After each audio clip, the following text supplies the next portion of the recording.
You are now listening to theGrio's Black Podcast Network, Black Culture Amplified. I was walking down the street today, and there's this dude who's always complaining about how hungry he is, and I saw him, and I was just about to say what's up, and then I saw that he was eating a hamburger. So congratulations, America. We solved hunger, right? Because like that one guy who's hungry is eating, so like this hunger is over, right? No, it's not. Well, I guess I better welcome you to theGrio Daily, the only podcast that'll tell you why Black excellence is a straw man argument. I bet, like, if you watch or listen or talk to people about some of the subjects that we talk about on this podcast, then you've probably heard the argument that I'm about to explain to you about how racism is over because Oprah's rich, or like if America was so racist, how can Barack Obama become president? Or his one, like, what about Jay-Z and Beyonce? Like, if we oppress everybody, how could they be rich? Or here's my favorite one. You have money and you have everything you need. So why are you complaining about racism? And at the heart of that argument is this idea of Black excellence. Like, if one person overcomes the odds, you know, like the white people like to call them the odds. He overcame the odds. I don't even know I think the odds is racism. Is racism an odd? I guess so. Like, I didn't ever think about it like that. But I guess like white supremacy is like okay, I understand it now. Like, white supremacy is kind of odd when you think about it. Like to identify somebody who like don't season their food and can't clap on beat as supreme, that would be kind of odd to me. So I guess like racism or whiteness is an odd. But you know, when somebody overcomes the odds, or you know, they like to explain that or use that person as an example of how all Black people can achieve if they just, you know, I guess put their nose to the grindstone, is pull themselves up by their bootstraps, use some elbow, which is always a body part. You know, if they do that hard work, focus on education, then you can achieve to look at blah, blah, blah. But anybody Black who has, again, overcome the odds becomes an example of why racism doesn't exist anymore. And I never understand this argument, right? Like, America used to be at war, and now we're not at war, so apparently war doesn't exist anymore.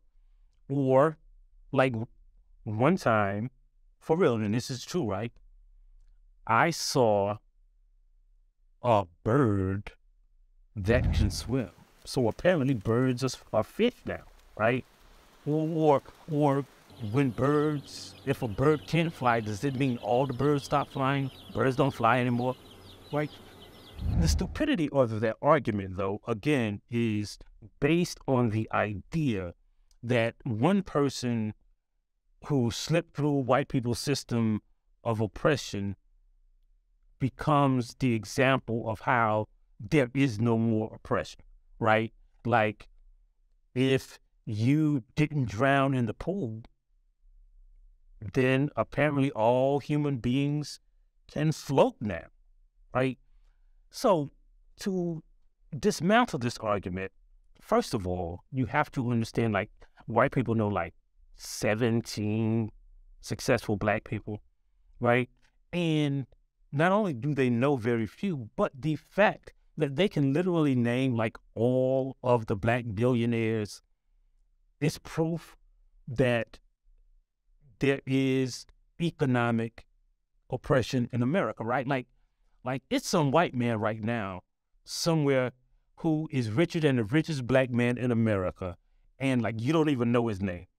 But you know all of the black billionaires' names. It's only like Robert F. Smith, Oprah, Michael Jordan, Tiger Woods, Jay-Z, Rihanna. I'm probably forgetting somebody, P. Diddy, Kanye, I think he was before he started tripping on Adidas. And I think that's about it, right? Like, that's it. There are no, like, black billionaires who just was born to a parent of billionaires or who was born into, like, the Walton family and just inherited their wealth. Every black person had to work and come up with something that had almost never existed before. Like Jay-Z is, like, you can't even name the top 5 rappers without naming Jay-Z, right? He is literally the best person who ever rapped in the world's most popular music genre, right? And he's like barely a billionaire, right? Oprah is probably the most successful television personality in the history of television. Definitely, probably in talk TV or like non-scripted TV. And she's like basically barely a billionaire. It's like, again, some white person right now who invented like the semicolon sitting on $200 million or $200 billion right now. Like Elon Musk has never invented anything. He never, he's not an engineer. And he's like the richest man in the world, right? And then next to him is Jeff Bezos, who like sells stuff that other people make in a store that really is not a store, or the internet that he didn't create. Like no shade to Amazon or Jeff Bezos, but like he ain't 1,000 times smarter than the smartest black person in the world. He's just 1,000 times richer.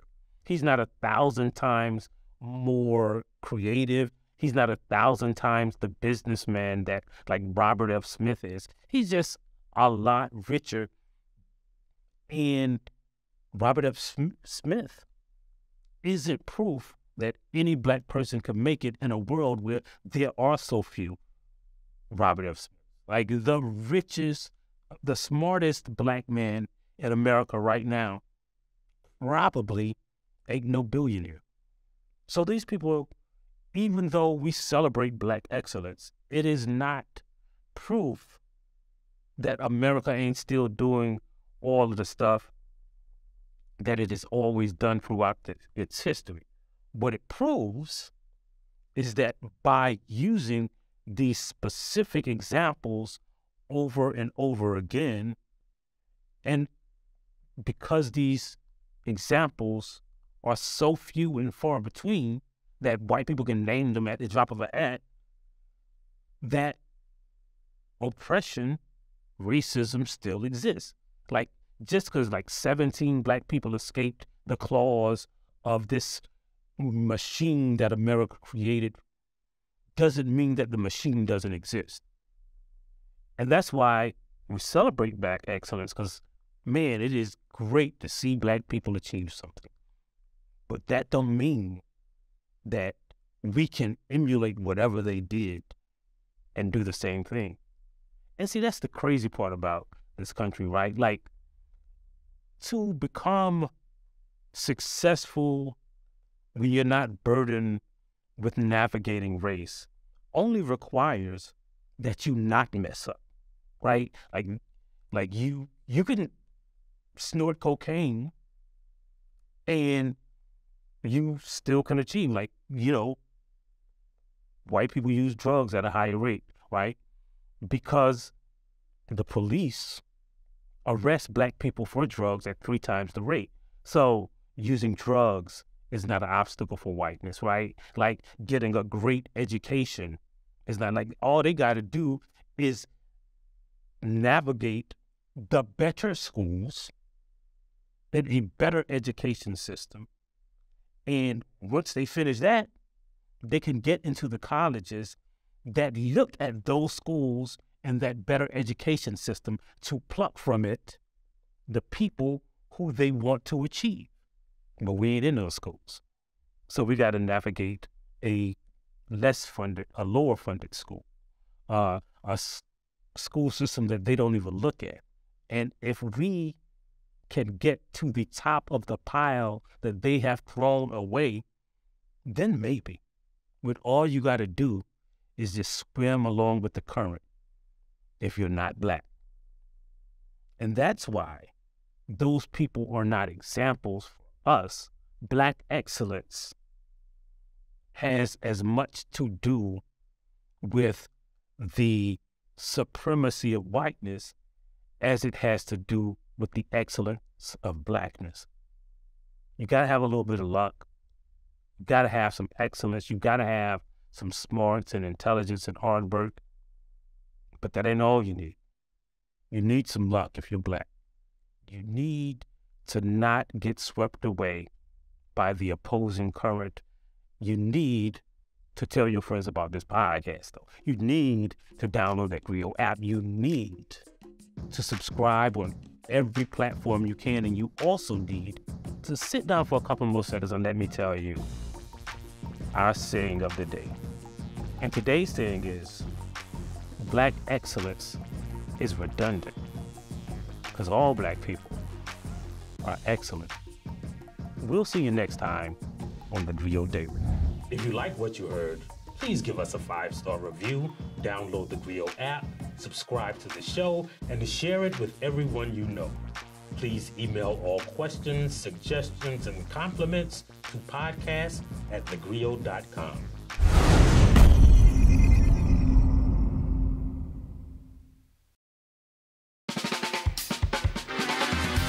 I'm political scientist, author, and professor Dr. Christina Greer, and I'm host of the Blackest Questions on theGrio's Black Podcast Network. This person invented ranch dressing around 1950. Who are they? I have no idea. This all began as an exclusive Black History trivia party at my home in Harlem with family and friends. And they got so popular, it seemed only right to share the fun with our theGrio listeners. Each week, we invite a familiar face on the podcast to play.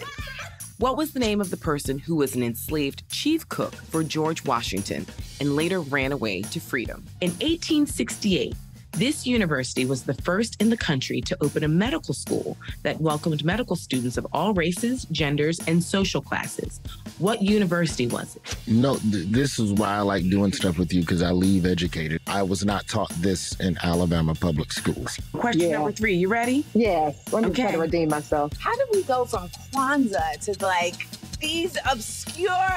Sport, darling. This is like the New York Times crossword from a Monday to a Saturday. Right or wrong? Because all we care about is the journey and having some fun while we do it. I'm excited and also a little nervous. Oh, listen, no need to be nervous. And as I tell all of my guests, this is an opportunity for us to educate ourselves, because Black history is American history. So we're just going to have some fun. Listen, some people get 0 out of 5. Some people get 5 out of 5. It doesn't matter. We're just going to be on a little intellectual journey together. LaToya Cantrell? That's right. Mayor LaToya Cantrell. Hercules Posey. Born in 1754, and he was a member of the Mount Vernon slave community, widely admired for his culinary skills. I'm going to guess Afro-punk. Close. It's Afro Nation. So last year, according to my research, it's Samuel Wilson, aka Falcon. Wrong. Wrong. I am disputing this. I'm very 99.9999 sure that it is Representative John Lewis, who is also from the state of Alabama. That lets you know, Christina, we got some goodness come out of Alabama. There's something in the water in Alabama, and you are absolutely correct. The harder they come. Close. Oh, wait. The harder they fall? That's right. I'm one of those people that just changes one word. I mean, I know the song too well. I just don't know nothing today. It's I'm going to pour myself a little water while you tell me the answer. The answer is Seneca Village, which began in 1825 with the purchase of land by a trustee of the AME Zion Church. You know why games like this make me nervous? I don't know if I know enough Black. Do I know enough? How Black am I? Oh, my Lord, we gonna find out in public. So give us a follow, subscribe, and join us on the Blackest Questions.